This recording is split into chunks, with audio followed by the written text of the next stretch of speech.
So, meron yung bago event. Ito yung Angry Bones. Controllable Hero Challenge ng Archer Queen. So, ito 3-star natin ngayon. Itong bagong event. Itong Angry Bones. Napakadali lang nito. Siguro kahit nakapikit ka, mati 3-star mo to. Pero, ito, simulan na natin. Controllable hero to. So, ang gagawin natin, dito dadrop natin yung queen dito sa 6 o'clock. Tapos, patayin muna natin itong dalawa. Tapos, mga Inferno Tower. Tapos, paikot siya. Pupunta dito sa 9 o'clock. Pupunta ng 12 o'clock. Pupunta dito sa 3 o'clock. So, ganun yung gagawin natin. I-click lang natin dito yung Archer Queen. I-click natin yan.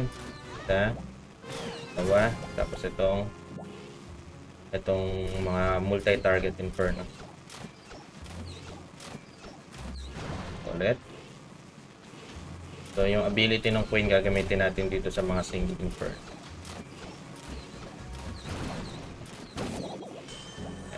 Okay. Kuha na natin yung dalawa. Pangatlo na to. Okay. Then lang natin yung kuhanin yung mga tapos dito tayo. Natin gamitin yung Queen ability. Click na natin ito agad para mawasak yung dalawa.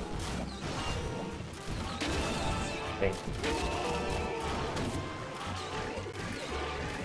Ayan. Ito yung mga barracks na yan. Okay.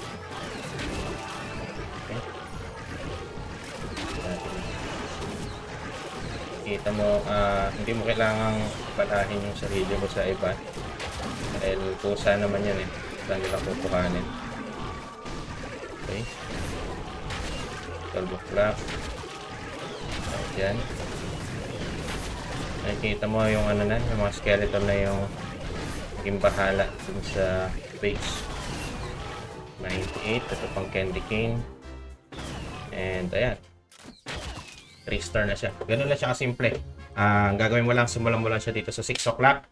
Papunta ng 9 o'clock, 12 o'clock to 3 o'clock.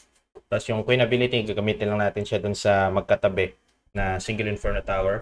Mati 3-star mo na to. Base na to. Simple. So like, comment, share, and subscribe.